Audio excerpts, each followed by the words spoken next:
बिटिआरनि सदर सोहोर क'क्राझारनि टेङापारायाव दिनै एमएलए लरेन्स इस्लारिखौ रायजोफोरा लोगो हमनो हानाय बायदियै गिबि खेबनि थाखाय बेखेवनाय जायो मोनसे एमएलए सिबिथाय मिरु।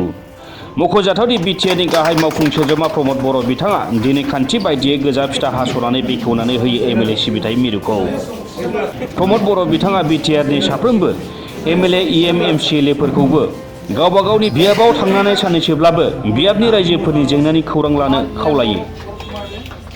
অভিযোগবিলাক ইয়াত আহি পেলাই বিধায়কজনক লগ কৰিব পাৰিব আৰু ইতিমধ্যে আমি আলোচনা কৰিছোঁ আমাৰ প্ৰত্যেক বিধায়ক প্ৰত্যেক ইএম এমচিএলএ নিজৰ সমষ্টিত দুদিন থাকি ৰাইজৰ কথাবিলাক শুনিবৰ কাৰণে সময় দিব লাগে।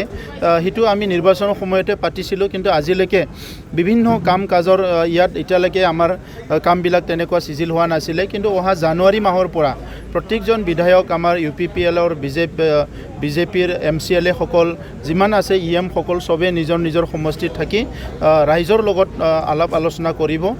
কোকৰাঝাৰ পশ্চিম সমষ্টি ইয়াত দীৰ্ঘদিনৰ পৰা মন্ত্ৰী পাইছে, বহুত নেতা পাইছে, কিন্তু এতিয়াও বহুত মানে ৰাইজৰ বিভিন্ন সমস্যা আছে। ৰাস্তা ঘাটৰ সমস্যা আছে, খোৱা পানীৰ সমস্যা আছে, উত্তৰ অঞ্চলত স্কুল কলেজৰ সমস্যা আছে, বিভিন্ন সমস্যাটি জৰ্জৰিত এটা সমষ্টি হয়।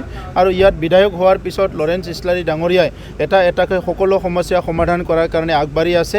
মই আশা ৰাখিছোঁ এই বিধায়ক সেৱা কেন্দ্ৰত সকলো ৰাইজে আহিব, কাৰণ বিধায়ক এজন জিকি যোৱাৰ পিছত, জিকাৰ আগত পাৰ্টিৰ হয়, জিকাৰ পিছত এই 5 বছৰৰ কাৰণে তেখেতে ৰাইজৰ হয়। সকলো দল সংগঠন সকলো জাতি জনগোষ্ঠীক তেখেতে সেৱা কৰিব। তো ইয়াত আহি পেলাই সবে যাতে লগ কৰিব পাৰে আৰু কাম কাজবিলাক আগবাঢ়ি যায় সেইটো বিচাৰিছোঁ। আৰু ইয়াৰ লগতে বাকীখিনি বিধায়ক বা বাকীখিনি ইএম এমচিএলএকো অতি শীঘ্ৰে মই সেৱা কেন্দ্ৰ আৰম্ভ কৰিবলৈ অনুৰোধ কৰিছোঁ।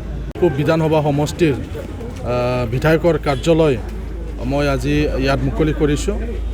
উদ্দেশ্যটো হ'ল মোৰ সমষ্টিৰ ৰাইজে যাতে বিধায়কক লগ কৰাত অসুবিধা নহয় আৰু চৰকাৰীভাৱে যি বিধায়ক এজনে যি সহায় কৰিব লগা আছে সেইবিলাক কামত যাতে ছিষ্টেমেটিক হয়, তাৰ কাৰণে মই এটা স্থায়ী কাৰ্যালয় আজি ইয়াত লৈছোঁ। আজি क'क्राझारनिफ्राय गपाल प्रसादनि रिपर्ट समनि रादाब।